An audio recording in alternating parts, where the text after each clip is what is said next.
शेपूची भाजी तर घरात सर्वांनाच आवडते, पण नेहमी नेहमी तेच चवीची भाजी आपल्याला नाही आवडत आहे आणि दुसरी काहीतरी करा असं सांगतात का? तर काही टेन्शन नाही. आज आपण मस्त ठेचा शेपू करूया. तर ठेचा शेपू करण्यासाठी ना मी इथे एक जुडी शेपू ना स्वच्छ करून घेतली आहे आणि मी ह्याला मिठाच्या पाण्यामध्ये धुवून घेतली आहे. कुठलीही अगर हिरवी भाजी असेल ना तर आपण मिठाच्या पाण्यामध्ये स्वच्छ करून घ्यायची. आता मी इथे चिरून घेतलेली आहे बारीक भाजी. चला आता आपण पुढची प्रोसेस करू. व्हिडिओवरती नवीन असाल तर चॅनलला सबस्क्राईब करा आणि व्हिडिओ पूर्ण वॉच करा, म्हणजेच तुम्हाला ह्याची प्रोसेस पूर्ण समजेल. आता आपण कढाईमध्ये 2 चमच तेल टाकून घेऊया. तर हिरव्या भाजीला काही तेल जास्त आपल्याला लागत नाही. आता तेल आपलं चांगलं गरम झालेलं आहे. आपण कांदा परतून घेऊया. याला थोडंसं मिक्स करून घेते.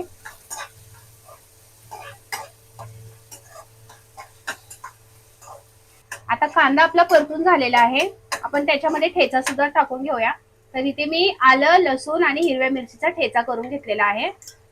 तुम्ही म्हणाल आलं कोण टाकतं का हिरव्या भाजीला, पण हे टाकून बघा तुम्ही एकदा.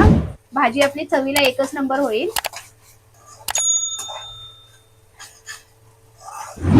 आता ह्याला आपण चांगलं मिक्स करून घेऊया. आता आपण थोडीशी हळद टाकून घेऊया. पाव चमच पेक्षाही कमीच हळद टाकतेय मी. मिक्स करून घेऊया. आता आपण ह्याच्यामध्ये शेपू सुद्धा टाकून घेऊया.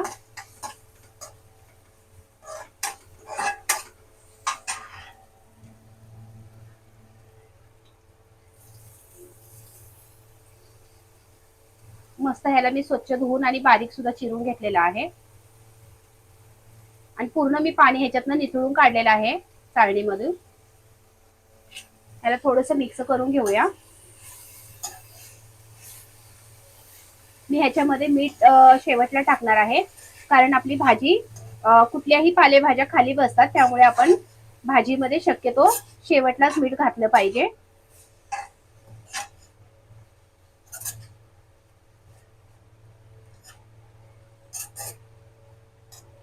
तर आता भाजी आपली चांगली परतून झालेली आहे. आपण त्याच्यामध्ये थोडीशी मुगाची डाळ टाकून घेऊया. तर इथे मी 50 ग्राम मुगाची डाळ भिजत घातली होती. हे सुद्धा ह्याच्यामध्ये टाकून घेऊया. तुम्हाला हवी तर तुम्ही मसुराची डाळ पण टाकू शकता. शेपूच्या भाजीचा सुगंध एकदम मस्त दरवळतोय.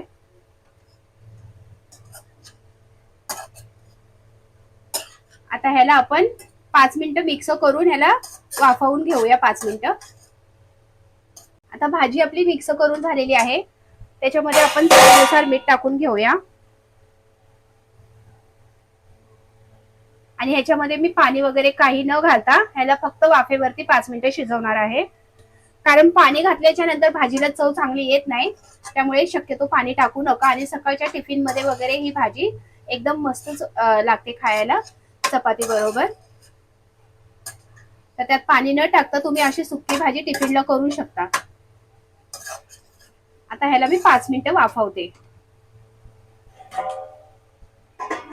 आता 5 मिनिटं झालेले आहेत. भाजी चांगली वाफवून झालेली आहे. आपण चेक करूया त्याला.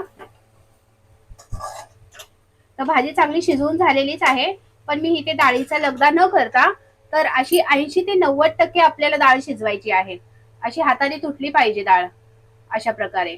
तर जास्त ह्याचा आपण लगदा केलो की आपल्याला भाजी टेस्टी लागणार नाही, त्यामुळे शक्यतो डाळीला आपण थोडंसं कमी शिजवायचं. चला आता आपण ह्याला काढून घेऊया. तर बघू शकता आपली शेपूची सुकी भाजी आता तयार झालेली आहे. तर सर्वात सोपी आपल्याला झटपट होणारी शेपूची भाजी आणि मॉर्निंगच्या टिफिनसाठी ही चांगली आहे, बेस्ट. लाईक करा आणि शेअर करा आणि मला भाजी कशी वाटली ती कमेंट करून सांगायला विसरू नका.